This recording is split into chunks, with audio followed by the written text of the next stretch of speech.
I'm with my game, yeah. Family friendly. I play the game, yeah. And touch the milli. Get your exclusive Ecomi, VeVe, and Omi merch at CavellAnderson.com. Limited edition 100 items drop while supplies last. Got them dizzy. We pass the moon, yo. We gon' keep winning. Red dreams come true. For me and you. Ecomi did it, yeah. With the crew. Yo, what is going on, y'all? I'm Cavell Anderson, and we are back with another VeVe and Ecomi video. And the homie Foster came through. He came through in the clutch and got David U in his element, talking, leaking things. You know the David we love. So, but yeah, man, David has actually out of his own mouth brought up Pokemon, and that's a new move. You already know if you mention Pokemon, that's a confirmation, baby.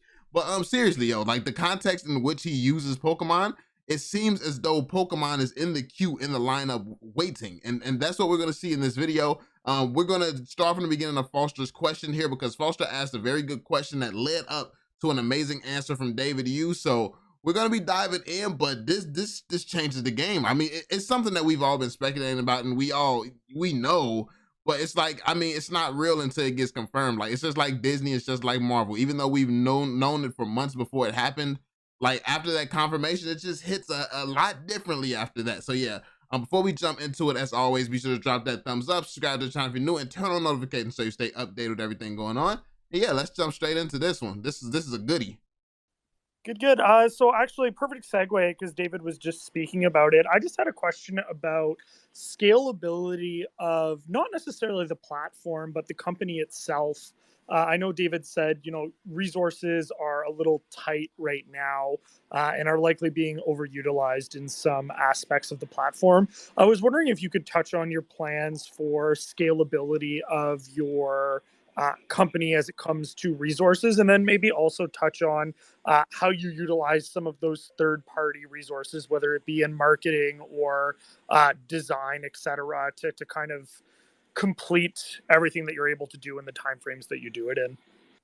Yeah, I mean, we we touched base on this quite a few times. This year's our target goal was about, I think, 65 or 68,000 active users. So our whole entire business plan, when we went launch in January, February, March this year, was based on that type of budget. And we didn't really see these type of growth until about the second to the third quarter. So, and obviously the growth was, one like a hockey stick type, or what wasn't even really a hockey stick, or just a stick going up. So it came as a surprise how much uptake there was. And we also weren't going to be releasing all these major IP this year. And we see the community keep making videos and keep giving us the encouragement to try these big IPs. And, just so you understand, in regards to signing up licenses, we have been doing this work going back to 2-3 years ago. So most of these licenses that you have seen today, they weren't just signed like yesterday and go, hey, we'd like to do an NFT drop. They've been partnership in a way, and negotiations and the process of making these NFT. Yeah, so if you didn't know, like the Disney license that was just released and just revealed, this was actually on the table back in 2018. So that shows you how long they've been working to accomplish some of the stuff that they're accomplishing today. Like some of the stuff, like people are so impatient for certain things, and they waited 3 years to announce that they had Disney. Like, how bullish that is, how hard that is to keep that a secret. You are partnered with one of the biggest brands in the world, on the planet, most accomplished plans in the world, and you can't tell people for 3 years. Like, come on now, you gotta give it up to this team. This team does some amazing stuff, man. They're unreal. But honestly, I don't think people sleep on the ability of the licensing side of things. I think more of the criticisms from the community comes from the tech side. Like, why is development always kind of weird? Like in terms of licensing, everyone can agree that they can't, like nobody can mess with VeVe. But the thing is the tech going to be so far behind that a worse licensor comes up with a super fast development team and just comes through and takes over? Because you can be with the way things go wrong sometimes, VeVe takes a little bit to get stuff done. So if somebody has even a subpar licensor who can secure some good deals, and a development team that's just super quick, It's over. It's over. I just, let me. We did have a bottleneck where we tried to produce a lot of the content and tried to find slots coming out. And one other major problem was, if you guys all remember, we had a period of time where we had the loading issue. And during that period, we had a number of weeks we didn't drop any NFT. And basically, our whole team has been working and resolving issues on scalability. Now, and constantly we are improving features, as well as we're solving this bot mechanism with drop. And so we are running, so everyone should understand that this is a very there's a lot of multiple units in the business going, from the development team, the business team. I actually didn't like their response when we asked about bots. It's like they talked in circles and basically said, "Oh, we have the top of the line defense against bots." Yet every single bot video we ever see, nothing defending that whatsoever. You have 10 like so this guy can get 10 collectibles. He has 10 Walt Disneys and nothing suspicious about that whatsoever. He just got that legitly. And then even if he got it with different accounts, all these accounts send it back to the same one. And that don't strike you as suspicious whatsoever. Like if somebody sends that many Walt Disney, it should at least freeze their account or something so the team can dig into it. It's like this drop just came out and you're sending 10 of them to one account just received 10. It's like somebody should at least have to verify, okay, I'm a whale, I just bought this from 10 different people, it's all legit. Like we need stuff like that needs to be in place, and it's just not. There's so many different ways to tackle this bot issue to where it wouldn't be as big of a deal as it is right now. And from the outside looking in, it just looks like the team is not handling this as it should be handled. If one capture, like, and even if though capture is at the lowest form, they say captures don't really do much. If one capture popped up, it would at least make the community feel as though something was getting done about it.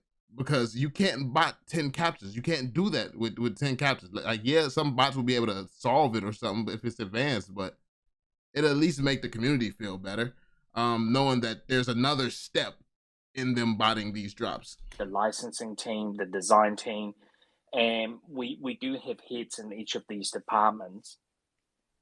We are going to be looking for, more senior management to take into lead, more staff going into the 2022 and so on.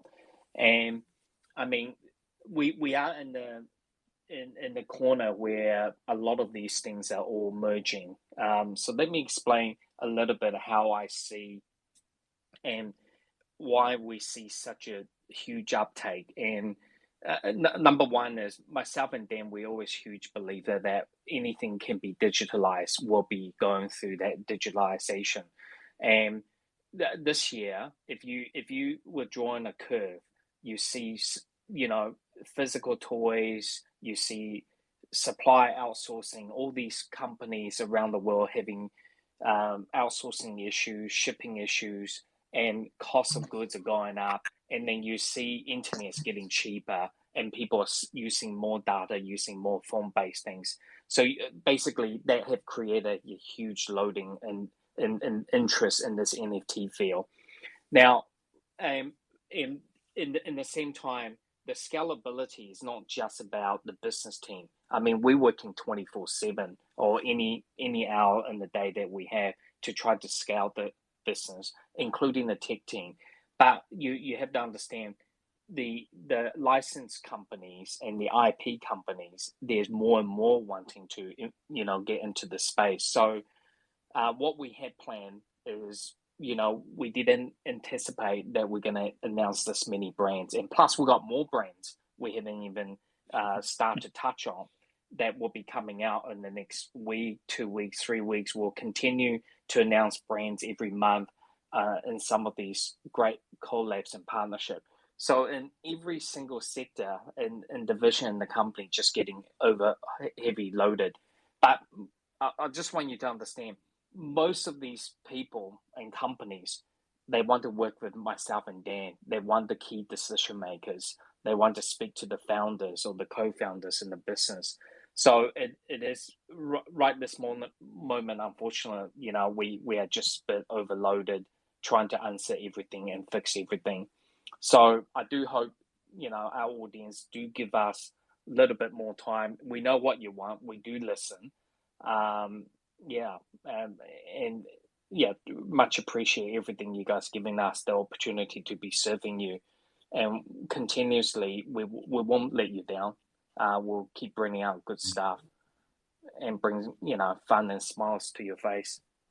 And I think just to add to that, Dave, we also need to stand back and just think about where we were back in January and where we've come to now. There's been a massive amount of scalability, and while there's been teething issues along the way, overall, it still provided a great experience for our fans and users. And sometimes when you're growing a business, it really is not a matter of just literally throwing more resources in. VeVe is a very complex business behind the scenes, and we need to make sure we're bringing people in at the right time to scale. But the main thing is now, I mean, like I said earlier, we did 25 drops last week.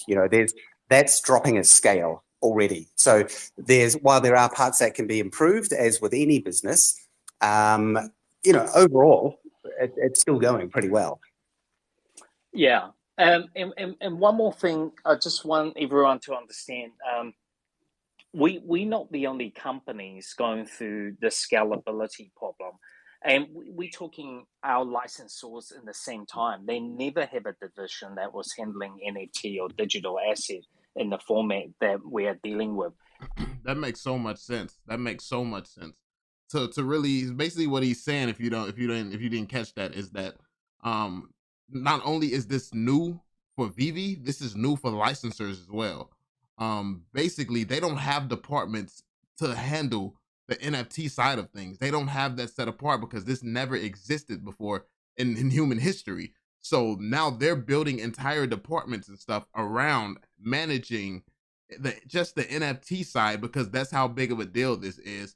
So they have some things that they have to get into place too. They probably don't. If you're having meetings with clothing stores and toy companies and things like that, and that's part of the normal rotation, then you have this super high risk cryptocurrency where you don't really have a format into place or a strategy or anything. Like that can be a big task for even a big company to undertake. So I mean, yeah, that's a good point that he brought up, and it makes things take. I would imagine it makes things take even longer for VeVe because they're new to this, because the space is new. The licensor is new to this. They've never worked with people in this capacity. VeVe is the first for a lot of these companies, but that's why VeVe is so successful now, and that's why it's such a revolutionary thing that's going on right now. But I think that the fact that we're all in early, it puts us in a very, very good spot. I don't give financial advice, of course, but I'm happy with my investment because of all these factors. So yeah, a lot of our partners or licensors are also learning and scaling their internal staff to ensure that the output of work is not being duplicated. So there's actually multiple layer. And one other important thing I want everyone to understand is that we're dealing, a lot of the asset class that we're talking about now is very, very new in terms of government regulation. There's always constant rule change, and you always see constant politician around the world talks about something, the whole market goes into negative, depressed mode for a moment, and then nothing, and things come up. It's been very volatile, and our job, this business is almost so new that you don't know what's going to happen, in the foreseeable future. Our job is to ensure we keep meeting the compliance issue. There is so much compliances.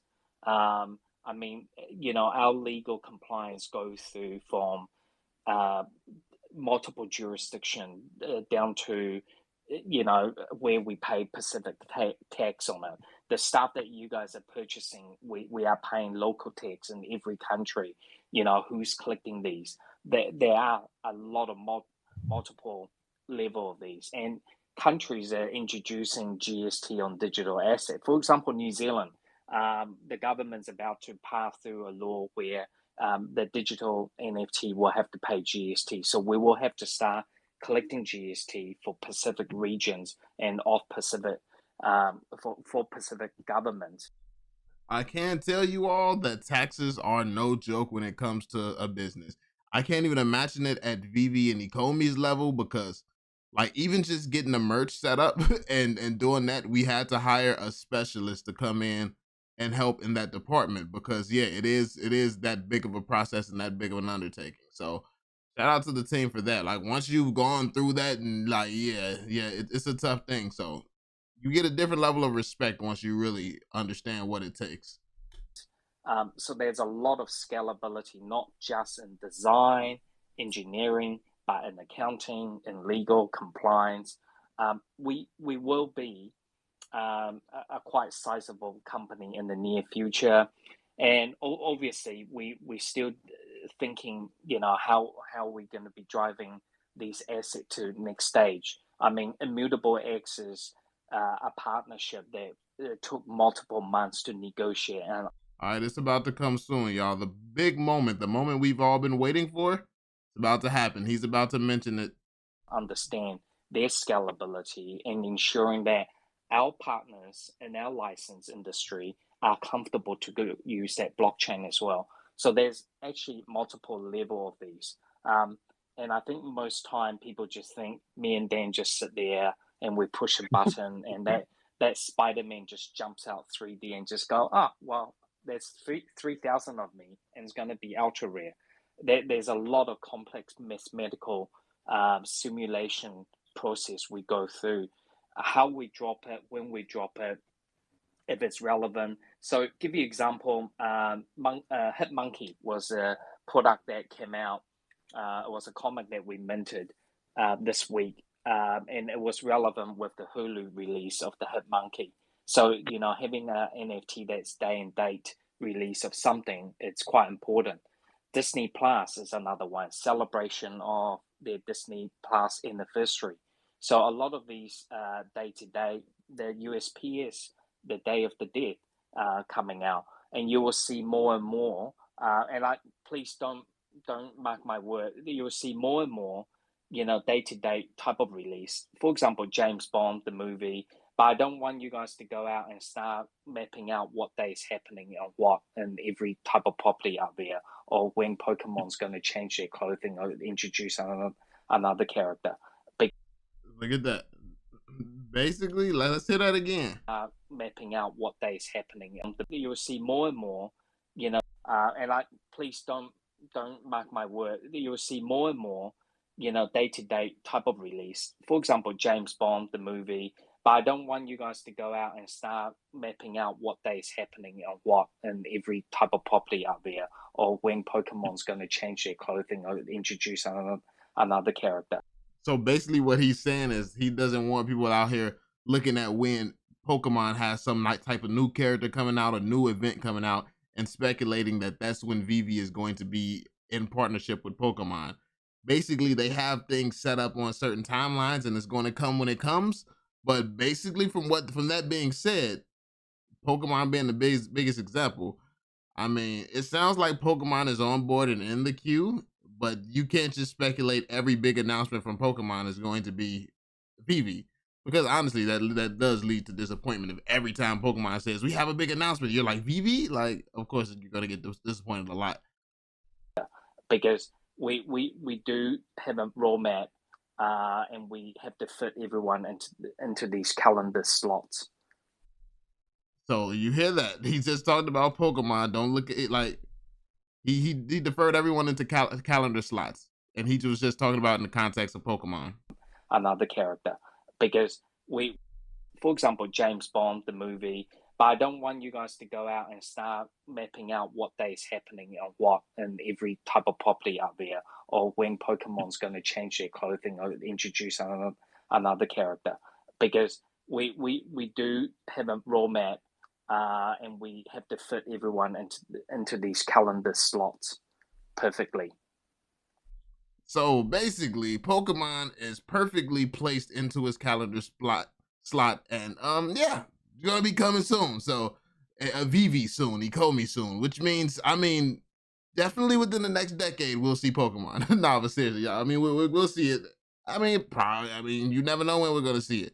At the rate they've been dropping bangers, You never know. But what I do want for sure is these exchanges and things like that settled before we get some Pokemon news, because I actually do want that catalyst to be impactful to the price of the Omi token, especially when the news is first announced. Now, I do understand, depending on how Pokemon gets dropped, if they drop Pikachu, that's going to be a big deal. When they drop Charizard, that's going to be a big deal. So each individual drop will be big deal, and it would be a big deal in news in itself. But the announcement of the partnership, obviously, I still want the project to capitalize off that as well. So yeah, let me know how you all feel. Let me know what you all think about this. This was the big David Yu reveal. He had his moment. He was dropping some gems, but yeah. Let me know what y'all think. Be sure to drop that thumbs up. Subscribe to the channel if you're new. Turn on notifications so you stay updated with everything going on. And yeah, I'll catch you all on the next one, man. Peace out, Joe.